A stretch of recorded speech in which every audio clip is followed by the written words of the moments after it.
Partai Komunis Cina tahun 1986 mengadakan kongres, dan yang satu yang menjadi pokok bahasan adalah Indonesia.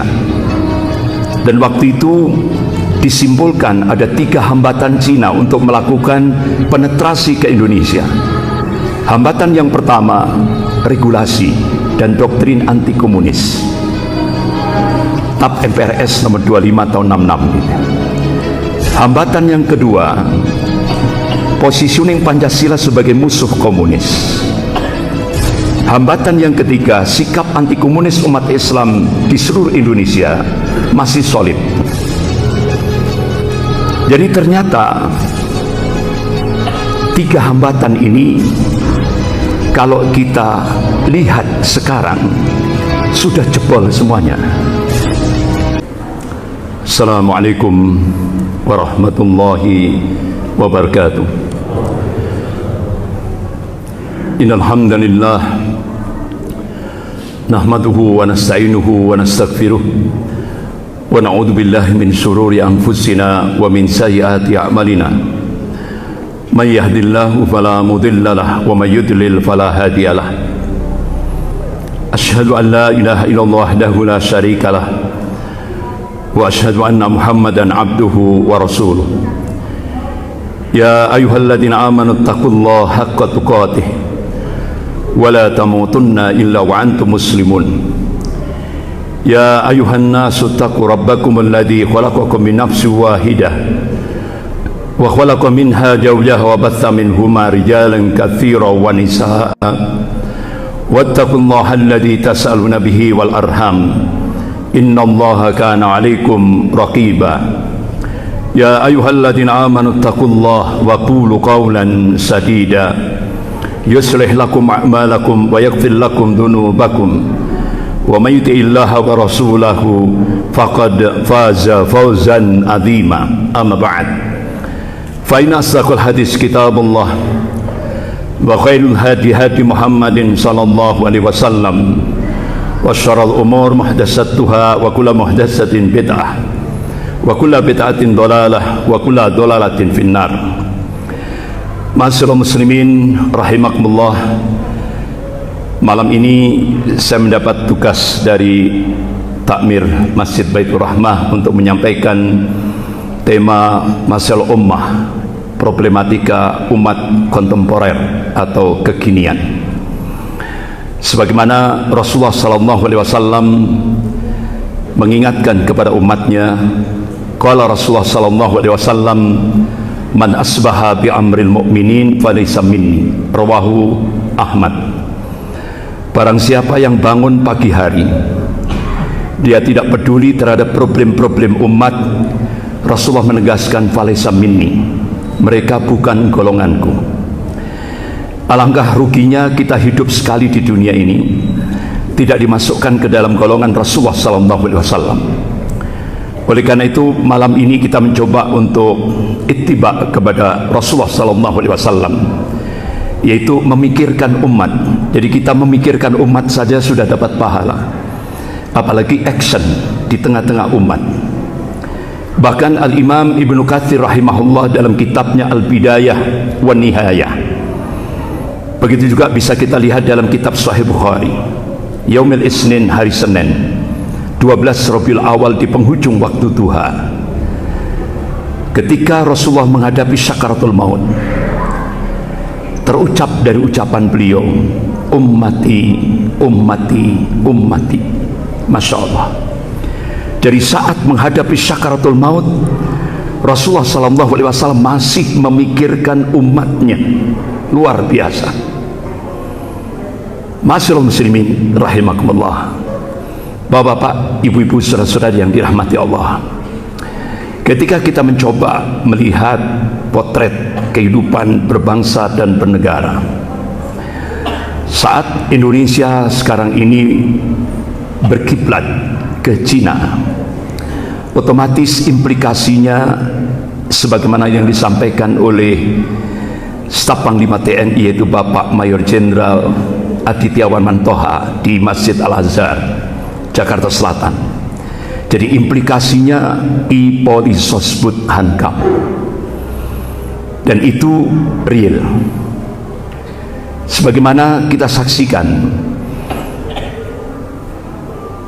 Partai Komunis Cina tahun 1986 mengadakan kongres, dan yang satu yang menjadi pokok bahasan adalah Indonesia. Dan waktu itu disimpulkan ada 3 hambatan Cina untuk melakukan penetrasi ke Indonesia.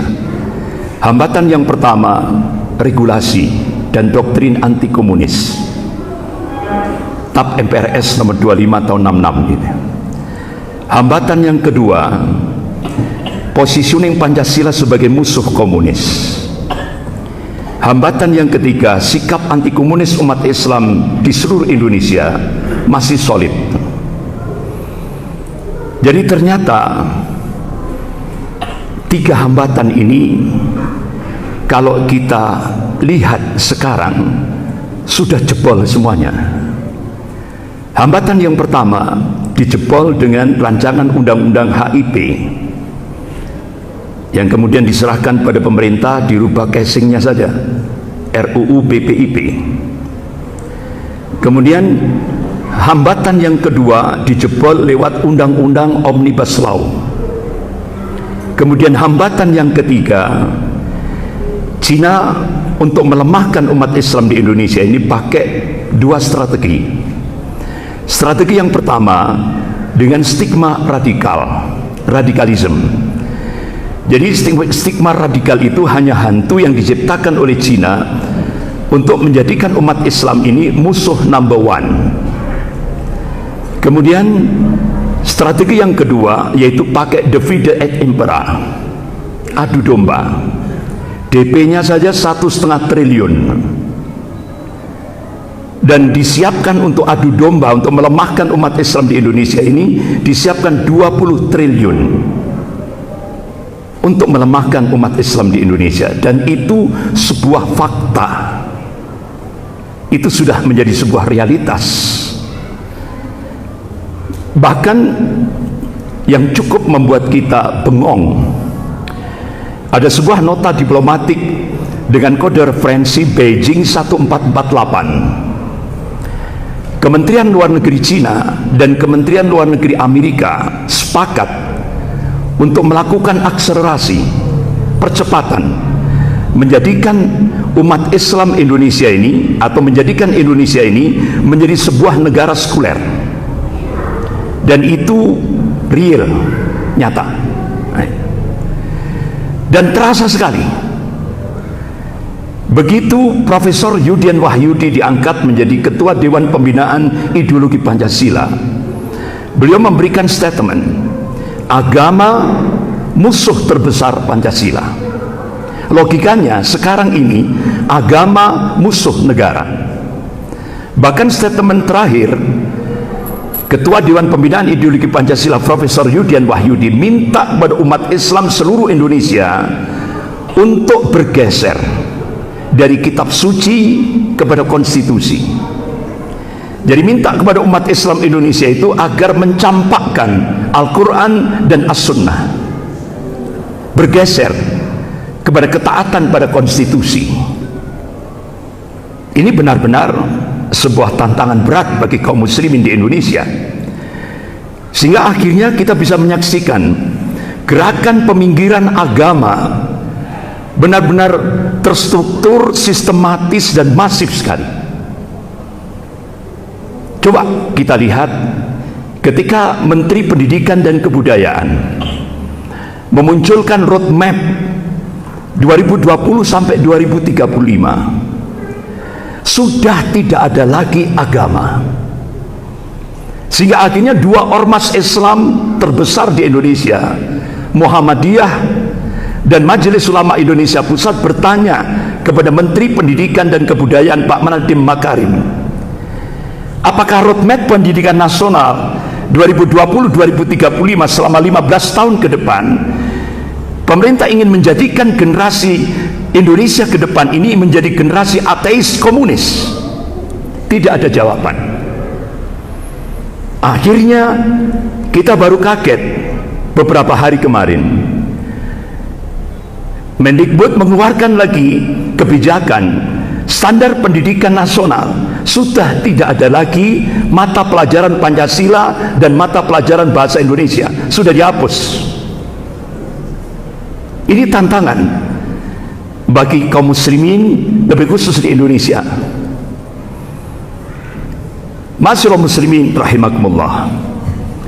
Bahkan dalam aspek keamanan, Wakil Perdana Menteri Cina Liu Yangdong pada hari Rabu 27 Mei 2015 di Auditorium FISIP Universitas Indonesia di depan akademisi, dosen, mahasiswa, beliau menyampaikan konsekuensi Cina memberikan bantuan hutang kepada Indonesia tahap pertama 647 triliun. 10 juta rakyat Cina wajib masuk ke Indonesia, dan itu target 2020. Sehingga akhirnya kita cuma dibuai lewat koran 100, 150, 250, 500, sekian. Kita cukup terperanjat ketika Duta Besar Cina untuk Indonesia menyampaikan di depan media. Jadi beliau menyampaikan per tahun rakyat Cina daratan yang masuk ke Indonesia itu 2 juta. Apalagi pemerintah menyiapkan di 19 bandara, belum laut itu, untuk menyambut 10 juta rakyat Cina daratan ini. Dan beberapa pakar-pakar, beberapa tokoh mantan Panglima TNI, dan mereka rata-rata bukan buruh, mereka adalah tentara merah. Nah ini, jadi ini benar-benar implikasi e-policy kami ini benar-benar terasa sekali. Nah, ma'asyiral muslimin rahimakumullah, bahkan beberapa pakar-pakar intelijen dunia itu memprediksi 2030 akan terjadi bencana geopolitik di Indonesia. Artinya apa? Sudah tidak ada lagi NKRI, yang ada adalah Indochina. Nah, 2 mantan Panglima TNI, yaitu Bapak Jenderal Purnawirawan Joko Santoso dan Bapak Jenderal Purnawirawan Gatot Nurmantio, bencana geopolitik itu bisa jadi lebih cepat daripada tahun 2030, bisa lebih cepat lagi.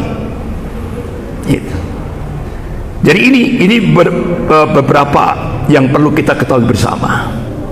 Nah, sekarang bagaimana kita umat Islam? Memang Rasulullah SAW 1442 tahun yang lalu sudah memberikan warning. Qala Rasulullah SAW, yusiku an tada'alaikum umamu min kulli ufukin. Hampir-hampir umat-umat kafir itu saling menyeru, saling mengajak-ngajak untuk menyerang kalian, min kulli ufukin, dari segenap arah, dari segenap penjuru. Kama tada'a al-akalatu ala qas'atiha. Kalian itu seperti makanan, kata Rasulullah, di atas qas'atiha itu mangkok kecil yang jadi rebutan orang-orang yang lapar. Ini bahasa kinayah. Sahabat tanya, qulna ya Rasulullah, amin qillatin bina nahnu yauma idzin. Ya Rasulullah, apakah posisi kami pada saat itu minoritas, jumlah kami sedikit? Apa jawaban Rasulullah? La, tidak. Bal antum yauma idzin katsir, kalian mayoritas, jumlahmu banyak. Walakinnakum gutsaun ka gutsaitsail, tapi kualitasmu seperti buih. Artinya kualitas buih itu tidak punya prinsip, tidak punya jati diri, mudah diombang-ambingkan oleh musuh-musuhnya. Jadi hadis ini bukan justifikasi, bukan pembenaran, tapi ini warning, peringatan dari Rasulullah SAW. Jangan sampai umat Islam itu punya kualitas seperti buih. Manakala umat Islam itu kualitasnya seperti buih, Rasulullah memberikan peringatan yang cukup keras. Walayantazi'anna Allah min suduri aduwakum al-mahabbata minkum. Sungguh Allah Subhanahu wa taala akan mencabut rasa takut dari hati musuh-musuh kalian. Walayaqdifanna Allah fi qulubikumul wahan, dan Allah akan campakkan al-wahan di dalam hati-hati kalian. Sahabat tanya, ya Rasulullah, wa mal wahan? Apa yang dimaksud al-wahan? Qala hubbud dunya wa karahiyatul maut. Cinta dunia dan takut mati.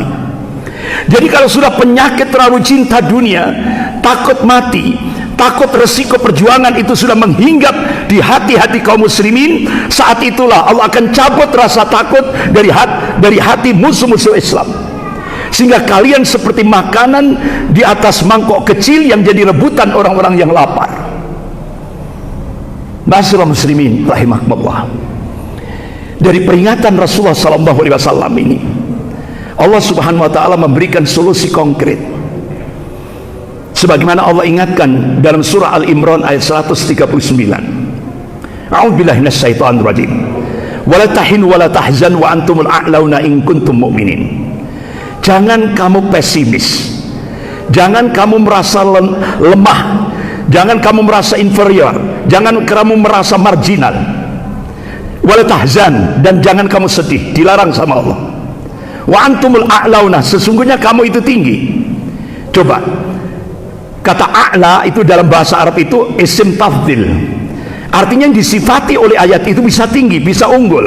Pertanyaannya, kalau kita korelasikan di Indonesia, kapan umat Islam di Indonesia jika kalian menjadi muwahhid pasti dimenangkan oleh Allah subhanahu wa ta'ala, karena kita diyakinkan oleh Allah, wa man nasru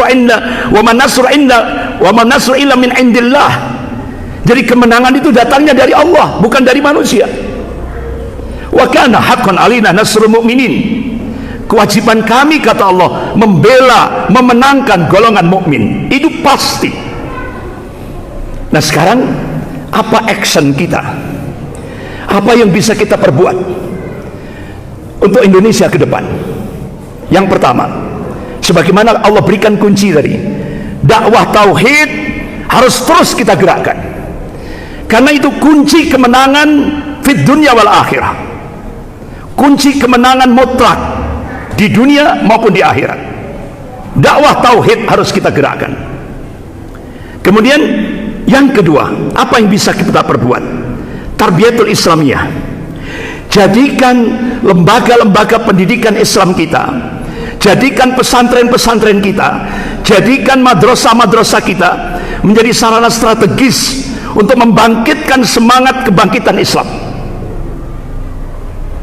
Yang ketiga, as-siyasah as-syar'iyyah. Ayo jadikan umat Islam ini melek politik, jangan sampai buta politik. Manakala umat Islam buta politik, Kiai Haji Ahmad Dahlan, Allahumma yarham, pendiri Perserikatan Muhammadiyah, memberikan warning, manakala umat Islam itu buta politik, apa yang terjadi di Andalusia itu bisa terjadi di Indonesia. Manakala kita cuek, buta politik. Kemudian yang keempat, iktisadiyah Islamiyah. Bangun kekuatan ekonomi umat. Dari mana basisnya? Masjid, dengan kekuatan jamaah, dengan gerakan dari muslim untuk muslim. Sebenarnya inspirasinya itu dari Indonesia, tapi diamalkan di Malaysia pada saat kepemimpinan Perdana Menteri Dr. Mahathir Mohamad. Waktu itu Malaysia kekuatan ekonomi semua dikuasai Cina, tapi dari inspirasi dari Indonesia itu digerakkan oleh Dr. Mahathir Mohamad, beli dari muslim untuk muslim. Akhirnya dalam waktu relatif singkat, Malaysia sekarang, kekuatan ekonomi Malaysia sudah kembali dikuasai oleh kekuatan Islam Melayu. Luar biasa ini. Kemudian apa yang bisa kita perbuat, yaitu bangun.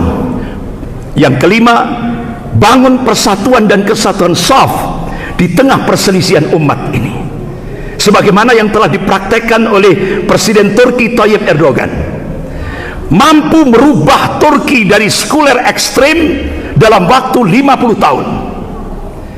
Profesor Didin Hafiduddin, Rektor Ibnu Khaldun Bogor, beliau terbang ke Istanbul, Turki.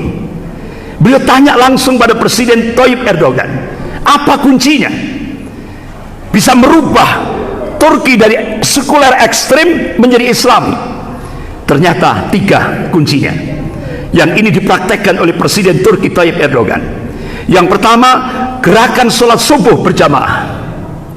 Yang kedua, gerakan infak, zakat, infak, sedekah. Kemudian yang ketiga, silaturahmi, bangun silaturahmi, yaitu membangun persatuan dan kesatuan saf di tengah perselisihan umat ini dengan silaturahim antara umara, ulama, ormas, antar ormas Islam. Insya Allah 5 kerja besar itu kalau kita praktekkan, lebih khusus di Indonesia, insya Allah kita yakin, sebagaimana keyakinan kita, wa man nasru illa min indillahil azizil hakim. Jadi kemenangan itu datangnya dari Allah yang maha perkasa lagi maha bijaksana. Oleh karena itu ketika kita ati Allah wa ati Rasul, insya Allah dengan 5 program itu, insya Allah kita yakin Indonesia ke depan akan berubah. Karena semuanya kita bergantung kepada Allah Subhanahu wa taala. Wa makar Allah wallahu khairul makirin. Mereka membuat makar, tapi Allah akan membalas makar mereka, dan Allah sebaik-baik pembuat makar. Mudah-mudahan Allah Subhanahu wa taala menjadikan kita semuanya menjadi ansarullah, penolong-penolong agama Allah sampai kita menghadap Allah. Mudah-mudahan kita diberikan akhir yang husnul khatimah. Sekian, lebih kurangnya saya mohon maaf. Astaghfirullahaladzim. Subhanakallahumma wa bihamdik, asyhadu an la ilaha illa anta, astaghfiruka wa atubu ilaik. Wabillahi taufiq wal hidayah. Wassalamualaikum warahmatullahi wabarakatuh.